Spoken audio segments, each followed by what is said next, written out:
اعوذ باللہ من الشیطان الرجیم، بسم اللہ الرحمن الرحیم۔ جی، ہم لوگوں نے کل آیت نمبر 153 تک کیا تھا، اور دیکھیں ہم نے اوپر جو آیت پڑھی تھی کہ یا ایھا الذین آمنوا استعینوا بالصبر والصلاۃ ان اللہ مع الصابرین۔ اس میں ہم نے کیا دیکھا تھا کہ استعینوا، مدد مانگو اللہ سے صبر کے ساتھ اور صلاح کے ساتھ، ٹھیک ہے نا۔ صبر میں ہم نے آپ کو بتایا تھا کہ ہمارے یہاں اردو میں صبر کو کہتے ہیں کہ برداشت، لیکن جو عربک کا صبر ہے وہ ہے جمع رہنا۔ کل بھی ہم نے آپ کو اس کو ڈسکرائب کیا تھا۔ ایک اور بات اس کو سمجھ لیں، جیسے وہ آیت آتی ہے کہ وہ لوگ جو کہہ دیتے ہیں رب ہمارا اللہ ہے، ثم استقاموا، یعنی ڈٹ جاتے ہیں، تو یہ بھی وہ یہ صبر یعنی جمنا۔ کل ہم نے آپ کو اس کو سمجھایا تھا کہ اپنے ایمان پر قائم رہنا، اللہ کی باتوں پر قائم رہنا، مشکل آئے یا خوشی آئے۔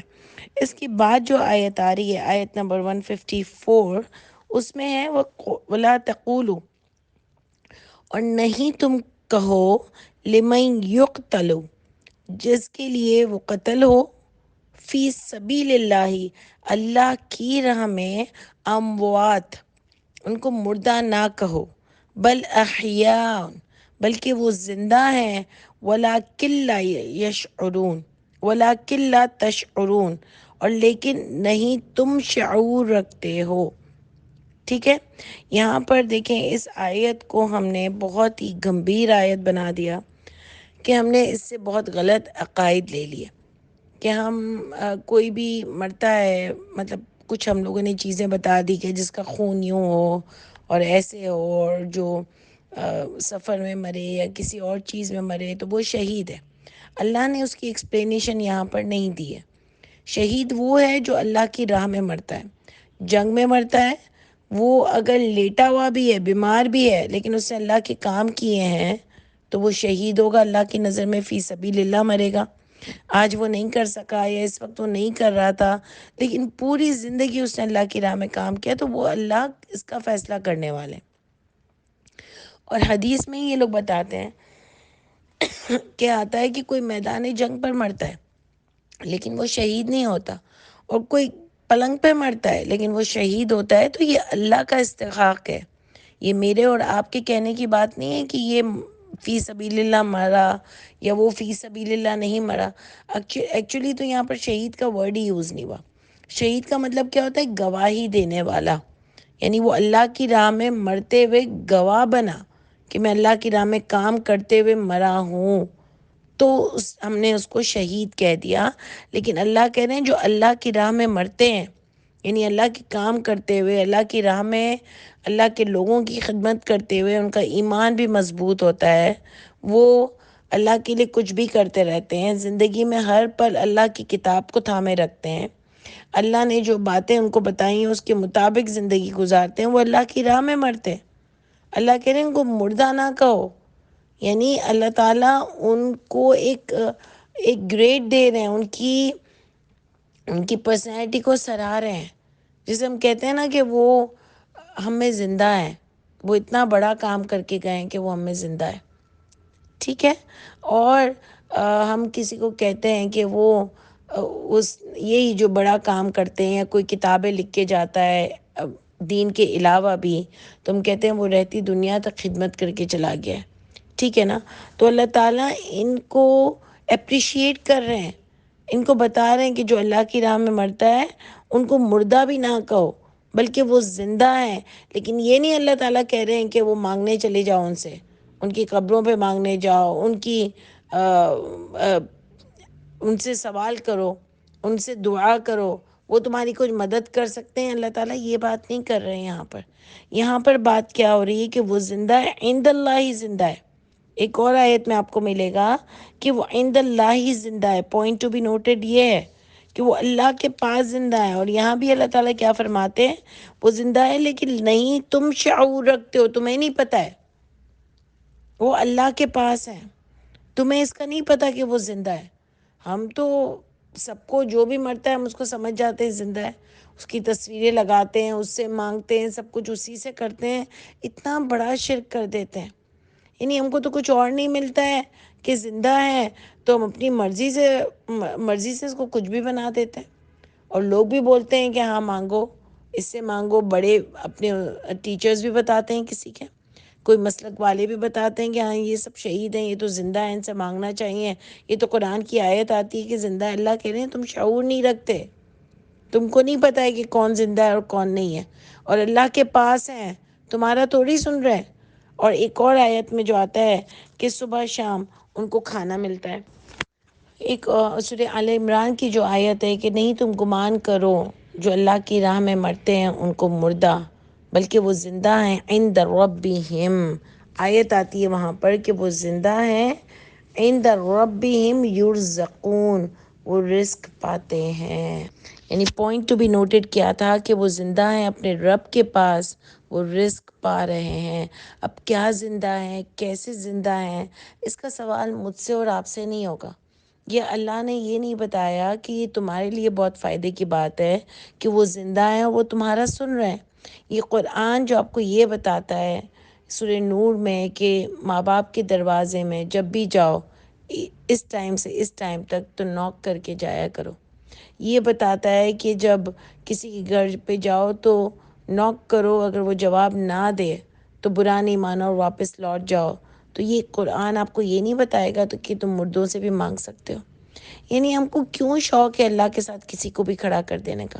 اللہ نے تو یہ اپنے بندوں کی پذیرائی کی ہے، ان کی تعریف کی ہے کہ انہوں نے اتنا اچھا کام کر کے مرے ہیں اور اتنے اللہ کے پیور بندے تھے یہ لوگ کہ اللہ تعالیٰ نے ان کو اتنی عزت دی ہے کہ مجھے اور آپ کو بھی بتایا ہے کہ ان کی کیا جگہ ہے اللہ کے پاس، ان کو کیا صلہ ملا ہے ان کے کام کا، ہم کو بتانے کے لیے تاکہ ہم بھی ان سے انسپائر ہوں اور کچھ کام کر سکیں. ہم کو بھی لگے کہ یار ہم کو بھی یہ چیز چاہیے، ہم بھی اللہ کے نزدیک اتنے معتبر ہونا چاہتے ہیں اور ہمارا بھی دل للچائے اور ہم یہ کام کریں. لیکن ہم الٹا کیا کرتے ہیں، ہم کو کام تو کرنے نہیں ہیں، ہم کو عمل تو کرنے نہیں ہوتے ہیں، اور ہم اس چیز کے پیچھے لگ جاتے ہیں کہ کسی طرح ہمارا بغیر عمل کیے فائدہ ہو جائے. تو ہم نے بتا دیا کہ بس ہر شہید سے مانگ سکتے ہیں، شہیدوں کے تو یہ درجے ہوتے ہیں، تو قبر کے پاس بھی جاؤ تو اس بڑے کو بھی واسطہ دو، تو اس بڑے سے بھی مانگنے چلے جاؤ، یہ تو سب ولی اللہ ہیں.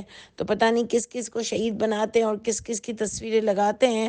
تو آپ کو یہاں دنیا میں مجھے اور آپ کو فیصلہ کرنے کے لیے نہیں بھیجا گیا کہ آپ بتاؤ کہ کون شہید ہے اور کون نہیں. آپ لاکھ بول دو وہ شہید ہے، اگر اللہ کے ہاں وہ شہید نہیں ہوا تو وہ شہید نہیں ہے، فی سبیل اللہ نہیں مرا. اگر آپ کسی کو فی سبیل اللہ نہیں مانتے مرتے ہوئے، لیکن اللہ کے پاس وہ فی سبیل اللہ مرا ہے، تو یہ اللہ کی مرضی ہے، آپ کے کہنے سے کچھ نہیں ہوگا. میں اور آپ ان چکروں میں نہ پڑیں اور اپنی فکر کریں کہ موت کیسے ہوگی. بلکہ اس آیت کو دیکھ کر ہمارے دل کو اتنا للچانا چاہیے کہ اللہ تعالیٰ میں بھی ایسی موت پاتی ہوں جس کو آپ اتنا زیادہ کریڈٹ دے رہے ہیں اور اتنا اپریشیٹ کر رہے ہیں. اللہ تعالیٰ میں بھی آپ کے سامنے ایسا سرخرو ہونا چاہتی ہوں. اللہ کرے کہ میں اور آپ بھی اس شہید کی موت مرے. ہم کو تو یہ دعا کرنی چاہیے. ہم الٹے چکروں میں پڑ جاتے ہیں، ہم لوگوں کو بتانا چاہتے ہیں وہ شہید ہے یہ شہید ہے. بھائی ہم اپنے لیے نہیں تیاری کریں کہ میں کیسے اس اسٹیٹس پر پہنچ سکتی ہوں، میں کیسے اس رتبے تک پہنچ سکتی ہوں کہ اللہ تعالیٰ میرے بارے میں بھی آئے کہ رزق پا رہی ہوں مرنے کے بعد آپ کے پاس. اللہ کرے، اللہ کرے. تو دیکھیں اس میں سے قرآن نصیحت حاصل کرنا ہے، اس میں سے مجھے اور آپ کو دیکھنا ہے کہ میں اور آپ کیسے اتنے اوپر لیول پر آ سکتے ہیں. تو ہم نے اس کا الٹا ہی کچھ مطلب لے لیا. اور دیکھیں اللہ تعالیٰ فرماتے ہیں تم شعور بھی نہیں رکھتے ہو. پھر بات آتی ہے وَلَنَبْلُوَنَّكُمْ بِشَيْءٍ مِّنَ الْخَوْفِ، البتہ ہم ضرور آزمائیں گے تم کو کچھ شَيْءٍ مِّنَ الْخَوْفِ، خوف سے اور بھوک سے، وَنَقْصٍ مِّنَ الْأَمْوَالِ اور مال کے نقصان سے، اور وَأَنفُسِ اور تمہاری جانوں میں بھی، یعنی تمہاری جانوں میں کچھ بھی تکلیف سے بھی ہم تمہیں آزمائیں گے. وہ ثمرات اور پھلوں سے بھی آزمائیں گے. وَبَشِّرِ الصَّابِرِينَ اور خوشخبری دے دیجئے جمے رہنے والوں کو. دیکھیں وہی جو اوپر جمے رہنے والا ہے وہ بھی یہاں پر آ گئے. اور ایک ہم نے آیت پڑھی تھی قرآن میں کہ جب بھی کوئی مصیبت آتی ہے تمہاری جانوں کی وجہ سے آتی ہے، لیکن یہاں ایسا لگ رہا ہے جانوں کی وجہ سے نہیں آئی ہے، بلکہ امتحان کے طور پر آئی ہے، کیونکہ آگے اللہ بتا رہے ہیں کہ وہ بشر الصابرین، خوشخبری دے دیجئے جو ایسے حالات میں بھی جمے رہے۔ سمجھ آئی؟ یعنی ایسے حالات میں بھی اللہ سے پیچھے نہیں ہٹے، ایسے حالات میں بھی ان کا ایمان نہیں ڈگمگایا، ایسے حالات میں بھی وہ اللہ کی کتاب کو نہیں چھوڑا، انہوں نے اسی پر عمل کرتے رہے۔ اور ایک اور لفظ ہم کو مل رہا ہے وَلَنَبْلُوَنَّكُمْ، یعنی آزمائش آئی ہے ان پر، یہ اللہ نے کلیئر کیا ہے۔ ورنہ زندگی میں جو بھی مصیبت آتی ہے وہ اپنی جانوں کی وجہ سے آتی ہے، یا تو جانوں کی وجہ سے آتی ہے یا آزمائش ہوتی ہے، لیکن ہم اس لیے ہمیشہ یہ سوچتے ہیں کہ ہماری جانوں کی وجہ سے آئی ہے کیونکہ ہم گنہگار ہیں۔ اور یونس علیہ السلام سے بھی ہم کو ملتا ہے کہ جب بھی ان کو مصیبت آئی، جو ان کو مصیبت آئی تھی مچھلی کے پیٹ میں، انہوں نے فوراً اللہ سے معافی مانگی تھی، تو یہ ان کی سنت ہم کو مل رہی ہے۔ ٹھیک ہے، یہاں اللہ نے بتایا کہ اللہ کے جو بندے ہیں اللہ ان کو آزماتے ہیں، ان کو مصیبتیں آتی ہیں، خوف آتا ہے، بھوک آتی ہے، مالوں سے اور جانوں سے آزمایا جاتا ہے، اور کھانے کی تنگی سے آزمایا جاتا ہے۔ لیکن اللہ فرماتے ہیں کہ اتنی مصیبت کے بعد بھی جو جم جاتا ہے نا، جو ایمان سے نہیں ڈگمگاتا، جیسے کل ہم نے ڈسکس کیا تھا نا کہ جاب نہیں ہے، حالانکہ بہت مشکل بات ہے، اللہ تعالیٰ کسی پر یہ آزمائش نہ ڈالے، بہت مشکل بات ہے، تو وہ ادھر ادھر مانگنے چلا جاتا ہے، پڑھانے دم کے پانی پہ چلا جاتا ہے، جادو کا معلوم کرنے چلا جاتا ہے، نظر کا معلوم کرنے چلا جاتا ہے، ایمان سے ہٹ جاتا ہے اور کسی اور کے پاس چلا جاتا ہے کہ آپ میرے لیے دعا کریں، بڑوں کے پاس وہ کچھ بھی علاج کرتے ہیں، وہ کوئی وظیفے پڑھنے دیتے ہیں، یہ سب شرک ہے۔ اللہ دیکھتے ہیں کون جمتا ہے، کون اللہ سے پیچھے نہیں ہٹتا، چاہے جتنی بھی مشکلیں، کل بھی ہم نے ان باتوں کو ڈسکس کیا تھا۔ جیسے نبیوں سے ہم کو ملتا ہے کہ وہ پیچھے نہیں ہٹے، مشکلوں میں بھی نہیں ہٹے، ان کی دعائیں قبول نہیں ہوئی تب بھی ان کا اللہ سے ایمان اور محبت اور توکل کم نہیں ہوا۔ اللہ یہی آزماتے ہیں یہاں پر، اور ایک مشکل آئے گی نا انشاءاللہ، اس کے بعد کوئی مشکل، بڑی مشکل نہیں آئے گی، اور پھر انسان آزماتے آزماتے مضبوط بھی ہو جاتا ہے، پھر اس کو کوئی مشکل، بڑی مشکل نہیں لگتی۔ لیکن اللہ نے اوپر ہی بتا دیا کہ جو جمے رہتا ہے اللہ اس کے ساتھ ہوتے ہیں، یعنی اگر ایمان نہیں ڈگمگاتا نا تو پھر اللہ بھی اس کو مضبوط کرتے ہیں۔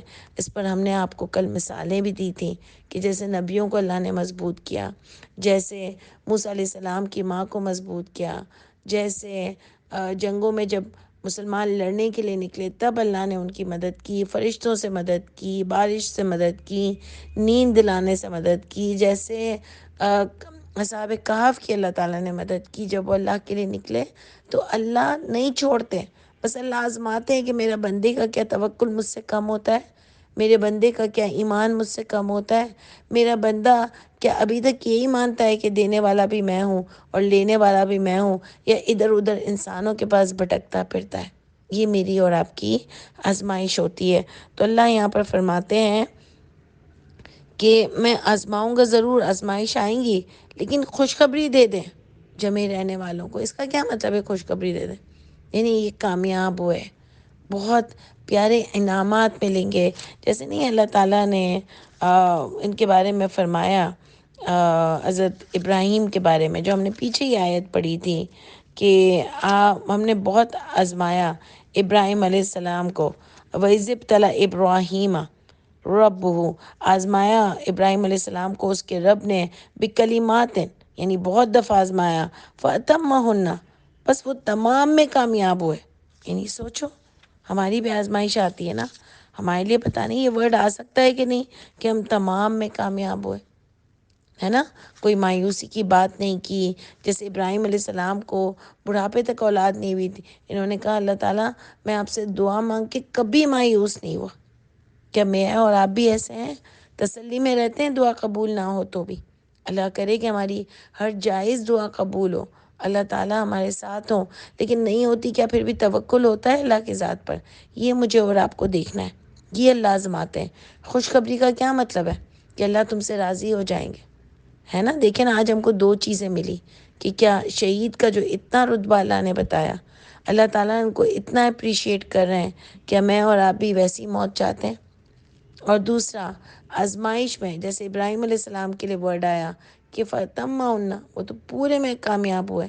کیا میرے اور آپ کے لیے ہم چاہتے ہیں ایسی بات آئے؟